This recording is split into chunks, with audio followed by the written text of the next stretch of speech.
The feds are playing a dirty game in the Lil Durk case. They are alleging they found dirt in Durk's phone and that they got the phone because of a situation where Durk was the shooter and the victim at the same time.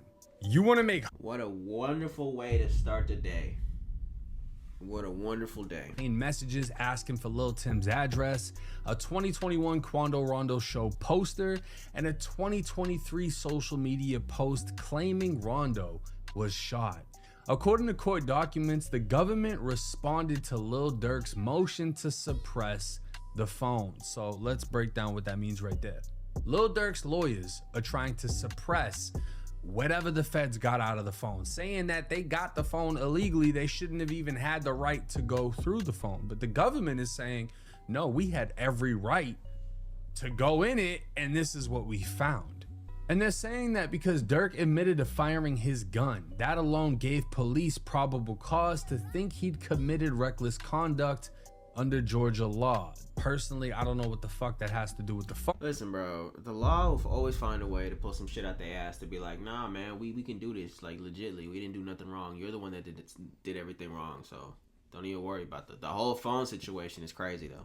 But the shooting they're talking about is the July 2021 home invasion at Durk's crib. It says Lil Durk got a rude awakening when some people busted into his home and exchanged gunfire with him and his girlfriend. Damn. This is according to law enforcement. The Georgia Bureau of Investigation stated the rapper and his girlfriend India Cox were the victims of a home invasion and aggravated assault a little after 5 a.m. Law enforcement tells us several unidentified individuals entered Durk's home in the Chateau Ellen neighborhood of Brazelton, about an hour outside of Atlanta, and a shootout ensued. Damn. The GBI say Durk and India discharged their firearms, but they were not injured during the incident. It's unclear exactly how many people allegedly... I remember this situation. That's crazy, though, but she stood like 10 toes down for him. Like, you need to get a bitch like that, bro, because she wasn't hiding, she was shooting back. Legitly. To the home, but cops are asking for tips from the public in the case as part of the investigation. So both Durk and his girl went to dumping, as they should, right? But the feds are alleging this was the reason they were able to take his phone and go through it. And within that phone, the feds are saying they found screenshots of messages discussing Timothy Leaks, aka Lil Tim, the killer of King Von, being released on bond and requesting the address of his residence while under house arrest. Wow. Now that right there, right? If you've paid attention to some of the cases that I've covered, Queso specifically from Jacksonville, he got convicted, he's got a life sentence. They went on the Duval Clerk website. Duval is the county of Jacksonville. They went on the website and were able to look up their ops information. And within his case file, they found his address. So this is the thing about Florida law. Anytime you get a ticket, anytime you catch a case, anytime you anything, your address gets posted to a public website in which anybody can look it up. So that shit is bad. That shit is bad. They need to change that shit, bro. I don't know why they have that like that, bro. You know, people are still going out looking for people to kill that backdoor them like that. That's so easy to figure out somebody's information like that. In Florida? Shit, bro. They must not give a fuck. Looked up his address, went to his crib, stalked him all the way to a job interview, and when they came out, Queso chased him down with an ARP and knocked his fucking face off. That's why he's got a life sentence. And Bro. It's like, I don't know why no one's thought of like, hey, maybe we shouldn't post their address if we're gonna publicize they're on house arrest and they're not allowed to leave and they're not allowed to possess guns and they're not allowed to defend themselves. Maybe we shouldn't post their addresses, but whatever. The feds are alleging, you know, Durk knew Lil Tim got released on bond and he was trying to get that addy. A screenshot of a 2021 concert poster would advertise a performance of Quando Rondo, and a screenshot of a social media post dated May 3rd, 2023 documented that Quando Rondo had been shot. So they're stating Durk was tracking any performances Quando was allegedly trying to book so that they could pop out to the show, and they're also saying that Durk had a screenshot of Quando being shot. And if y'all remember, Quando Rondo got shot at after his very first show since the killing of King Von. There was video of him pulling up with a ton of security, this and that, whatever. They ended up pulling up to either a gas station or a store. Shots went off. Somebody got hit in the hand. Quando wasn't hit. Quando didn't stay at the scene either. But this shit was going down. Music was coming out with lyrics talking about popping out at his shows, whatever. And the very first show Quando performed at, he got shot at right after. Bro, you can't be serious, bro. That's not good at all, bro. Like, you can't. I'm not saying you can't, because he fucking did, and he got caught. That's why he's locked up with the fucking feds. But bro, you can't be talking about some shit like, oh, he got shot up in a show, and then the next thing that happens, he gets shot up in a show. This shit is like fuel to the fire. Now, jumping into the comments, 187 Chris would say, it seems like he was just concerned about their well-being. That's all I'm getting from this. Facts.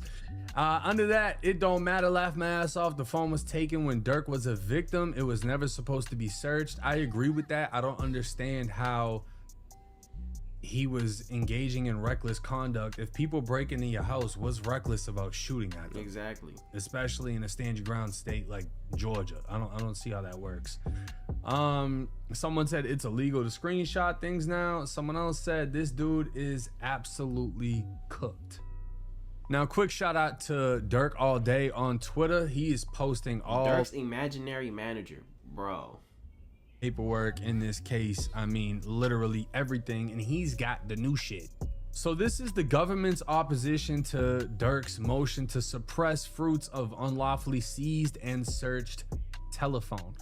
This comes down to whatever the fruit of the poisonous tree, right? My lawyer tried to use this in my case. When I got arrested, I was on the phone and they were investigating me because they said we tried to break into a car, which never happened. And when they searched me, they found a gun. I was charged with breaking into the car, but the charges were dropped. And because of the charges being dropped and there never being an actual crime committed, therefore, under the fruit of the poisonous tree, I was supposed to never be searched and the gun should have never been found. And that gun is what linked me to the armed burglary of 15 other guns. So my public pretender came up with this great idea that we're gonna do this under fruit of the poisonous tree. Anyways, didn't happen. I got sentenced to prison. Wow. So let's continue. Following a shootout. This is even worse because this is a fan page that posted this shit, bro. Like, if you a fan page, why are you posting this shit? People like 1090 Jake, shout him out, are gonna see this shit and they're gonna be like, oh, look all the shit he fucked up on, bro. Like, fans, the parasocial shit is just getting crazy, bro. At Banks's home in July, somebody posted my fucking paperwork. 21, where law enforcement seized multiple guns and 11 cartridge casings, 6 of which were found near a balcony where Durk admitted to firing his gun into the air. The Georgia Bureau of Investigation, GBI, searched Durk's house in pursuit to a search warrant. During the search, investigators seized multiple guns and boxes of ammunition, spent shell casings, and Durk's cell phone to aid their investigation into the gunfight, among other items. While Durk's phone was seized pursuant to the initial warrant, the GBI did not search the phone until it obtained a subsequent warrant that authorized the seizure of data related to multiple crimes, including felon in possession of firearms. Based on the second warrant, the GBI created the forensic extraction of the device, which they maintained in their possession pursuant to the express terms of the Georgia phone warrant. After the grand jury returned additional charges against Durk in this case, including VICAR murder, the government obtained a copy of the forensic extraction. Within days, a federal magistrate judge in Los Angeles authorized a warrant to search the forensic extraction for evidence related to this case. Material evidence was found on the device, including text messages about locating TB, which is obviously Quando Rondo, Taekwon Bowman, and TB's associate TL, Timothy Leaks, aka Lil Tim, the individual who shot Davon Bennett, aka King Von. Now, so Durk they know all that shit. They know all this. They knew that. They knew that Durk wanted to kill Quando Rondo and Lil Tim. That he planned it out, and that they was all in the phone. raising And they're not gonna numerous throw that legal shit out. issues in an attempt to justify suppressing the incriminating evidence found on the device. However, the motion boils down to three narrow issues: whether state investigators lawfully seized the defendant's phone, whether the temporary detention of the defendant's phone until state investigators obtained a warrant, and whether these facts, Georgia investigators' good faith conduct seizing the phone while investigating a shootout and then obtaining a second warrant to search the phone, coupled with the attenuation between a wholly separate federal investigation years later, the drastic remedy of exclusion of the highly relevant evidence is warranted. I feel like I just said a whole bunch of legal shit, half of which I don't understand. But basically, what they're trying to say is, did the state have the legal right to go through that phone? Was it legally possessed? Well, the thing is, they already went through the phone, so it don't even matter. At the end of the day, we know you did it. We knew who you were trying to kill. We have the information. We have the evidence. You just trying to get that shit thrown out, but we're not letting you. From the time that they initially grabbed it to when the search warrant was, secured, did they have the right to have it? And did the feds have the right to swoop in, 5 years later to get access to what the state recovered back then? Is that 5 years is crazy? Are they able to do that? Because 5 that years sounds kind of crazy. The feds take your phone for whatever reason. The state takes your phone for whatever reason. Then 5 years later, the feds are like, yeah, we want that. Now it states, while all three issues should be resolved in the government's favor, the court can deny the motion based on any of the below. First, the Georgia home warrant authorized the seizure of defendant Durks' phone. All parties agree the Georgia house warrant authorized state law enforcement to lawfully enter and search his house. Based on the plain language of the warrant, it authorized the seizure of Durks' phone because the affidavit established probable cause that Durk, who claimed he fired a gun multiple times in the air in a residential neighborhood, was a suspected perpetrator of at least reckless conduct. That right there. Reckless. Even though Durk, being a felon, wasn't charged with felon in possession of a firearm, he wasn't charged with reckless conduct, to my knowledge. Because of how this happened, they were able to secure a warrant and go into his phone. Unfortunately, that sounds like they were lawfully able to get it and obtain it. Mm-hmm. And once they do a cell phone extraction, for y'all that don't know, it doesn't matter if I take a picture right now It's over. and delete it, and it's permanently deleted, and then I delete it from the box of deleted shit too. If they do a cell phone extraction on my phone, they can still get that picture. Yeah. Nothing's ever fully deleted. Nothing.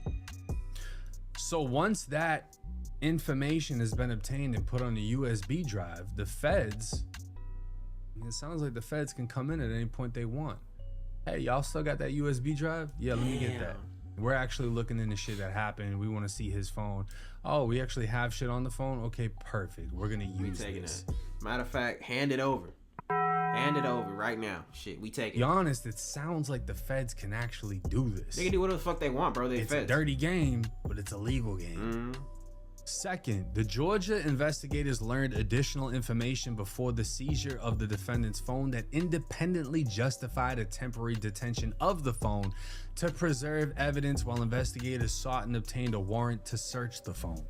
Indeed, before investigators seized the phone, they learned that Durk was a twice convicted felon when he possessed and fired his weapon, and that the defendant was a suspected member of the Black Disciples gang.